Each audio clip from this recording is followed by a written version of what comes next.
with top star in Orion's belt. That comes up due east. So these are some of the cardinal things that I can tell you real quickly. That's how we navigate. Okay, so we go all the way home to Hawaii and we watch the North Star growing over the horizon, getting taller every night. When we hit somewhere between 19 and 21 degrees, we make a left turn and we start looking for the islands. Because Hawaii runs northwest, right? From Big Island, Hawaii Island, and this whole archipelago that stretches all the way to Midway. So you keep going west till you bump into something. You go, what island are we on? Oh, Hawaii, that was the one back there. Oh, we overshot. Okay, so that's real easy how we do it. It's a lot more complicated than that. Most of our navigators will hold about 200 stars in their bag of tricks. They know where they are, how they rise, how they travel through the sky. Because way up here, we're at what, 45 north? What's our altitude? I know it's really high because everything looks really... Are we at 45 north? Are we at 45 north? Yeah. 44 something. 44 and change? See, because here in Hawaii, depending where you are, we're like about 21-ish. Oh, yeah. So the North Star is like 21 degrees off the horizon. Up here it's like, wow. And everything looks completely different. Oh, no, we're north. 21 north in Hawaii. About. That's an easy number. I can remember that one. Yeah. Then we go to Tahiti, it's like 17 south. And then the sky changes completely again. All of a sudden we see the Southern Cross all night. Where we only see a little bit do just this across the top of the horizon in Hawaii. So these are some of the clues the navigator needs to know. So you said some of the crew are just, well, they're volunteers, so they come in, you came in a few days ago. So are there anyone that, you can't be all volunteers? For the most part, we're all volunteers. Yeah. With specific... left Hawaii? No, sir. That's been 2 years plus right now. You have to fly and meet the ship. Right. We have what we call legs, and we're on leg 22, so there's been 22 crew changes. One of our captains that's with us has probably done most of the legs. I think as of leg 20, he's done, I want to say 15 legs, give or take. I'm not real accurate. That's kind of the rumor going around. So the volunteers are specific. If you had to have a captain, you have, I mean, you can't do I coming along that has nothing to do with the sea. As crew, you need to hit a certain criteria. Right. Did you go over this? I had not yet. Ah, very good. New information, gang. As crew, you have to hit certain criteria. You got to pass a physical fitness test, X amount of pull-ups, mile in so much, swim in so much, a mile swim in so much. So you got to show that you're physically fit or capable of being core crew, being able to go deep. You got to pass a medical, okay? Then we usually take from the volunteer list the top volunteers. Who has put in the most blood, sweat, and tears into taking care of the canoe or any other project that we need to get done, right? Now, if you're a specialist, and we need you, a medical officer, an educational specialist, these are very special people, and they will be chosen at what we need. That goes for captains and all the other. One of the most important and one of the first people we always choose is the cook. Most important, right? We all run on this, okay? And if you can do well on a boat cooking, you probably get chosen a lot. Good attitude. Play nicely with everybody is a good thing. A dozen people on this. This is it. So we're a little overloaded if this is our crew. Are we all going to get along? I sure hope so. You know, come as friends, leave as family. Yeah. So that's some of what we go through as far as crew selection and everything else. Okay, let's talk about that. Okay, everybody recognizes the top flag over there. The one below that is the state flag of Hawaii. Hawaii. Yes. No, the United States flag is the top. Oh, I was talking about the Canadian flag. Hey, it's all about Oh, that. we just got given the one with the star. I'm not sure what that represents. I wasn't paying attention.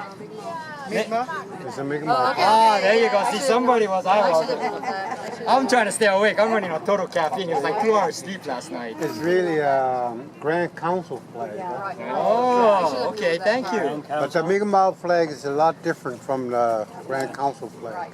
Okay. There's two flags. You have two flags. Yeah. American and Roy. Yes.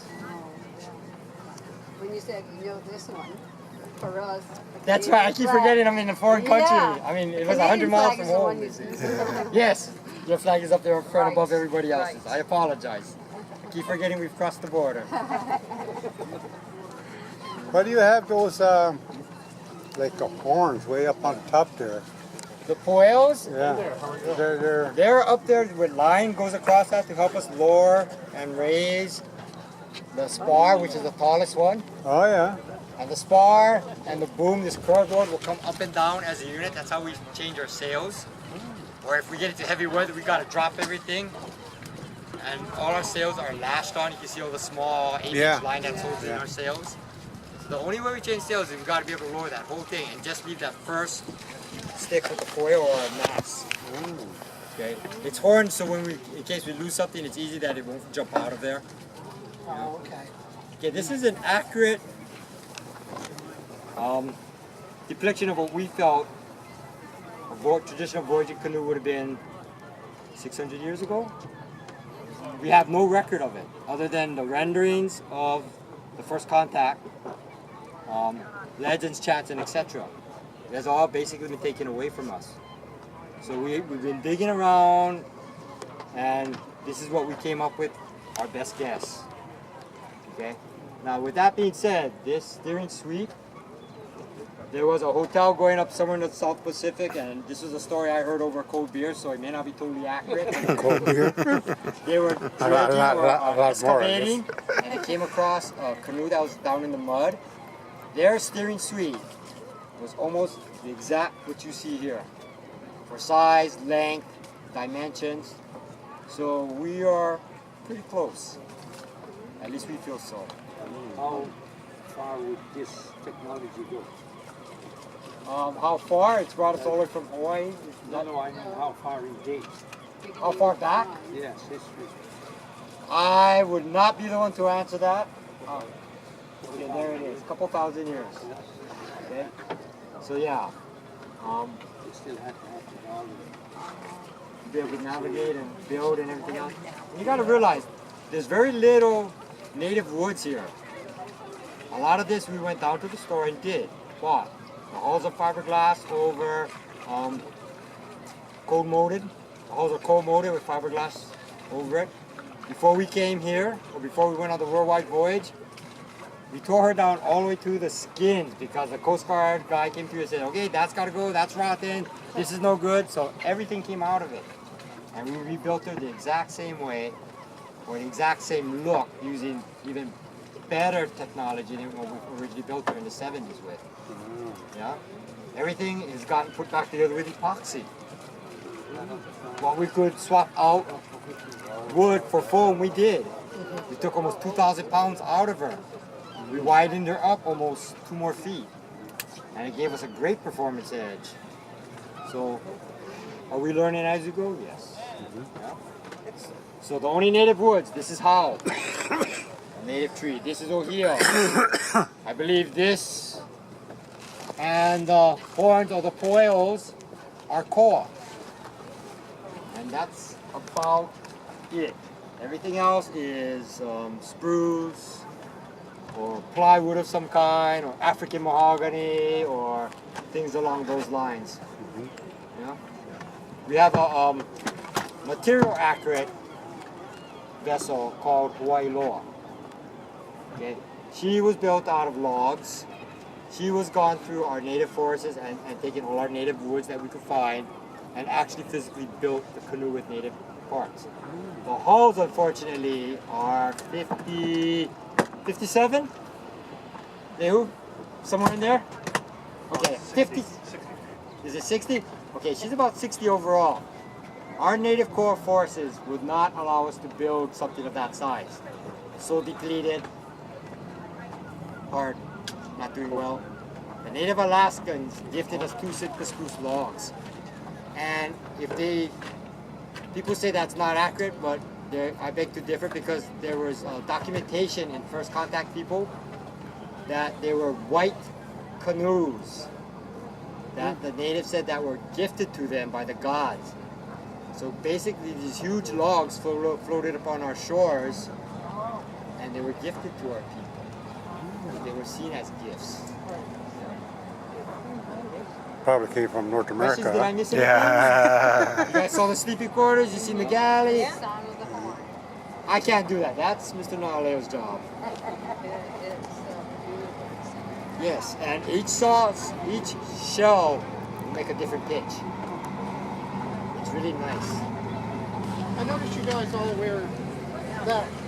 Is that? Okay, help me. What exactly is Oh, this? those are medicine pouches, huh? Oh, okay. Don't you guys? Yeah, we did Yeah. it today. We put them together last night. Did ya? Very nice. Did the beadwork and we have that one sweetgrass? Sweetgrass, sage, Tobacco. Sage. uh, A little stone. yeah, called red bone. Their grandfather. Nice. But that's I was meaning to ask what was in here. Thank you. These are really nice. Very nice. Yeah. They're very Beadwork is amazing. Yeah. Must have been an hour each. Oh, a few well, I minutes. did, what, how many, 11? 11 in 3 hours? 3 hours. That's pretty good. That is a lot of work. Thank you. Thank you very Little much. did I know I came down to do beadwork, though. Ah, you didn't know what you signed up for. Yeah, I've had plenty of questions and compliments on this. This is great. Thank you very much. I'm from Cape Breton. Oh, is that right? Yeah. That's about my general presentation. If you guys would like to ask questions, I'd be happy to answer them. I only have one for. Where are you going next? Where we're going next, we're going back to Mount Desert. Then we'll go back down the United States coast back to New York. Heading toward Lake Erie, coming back to New York. Trying to make Florida by the first of the year. Back through the Panama Canal into the Pacific and home by midsummer. That's the short story. There's a map out there if you really want to see where we've been and done all. Yeah, it's been 2 years and the canoe needs to go home.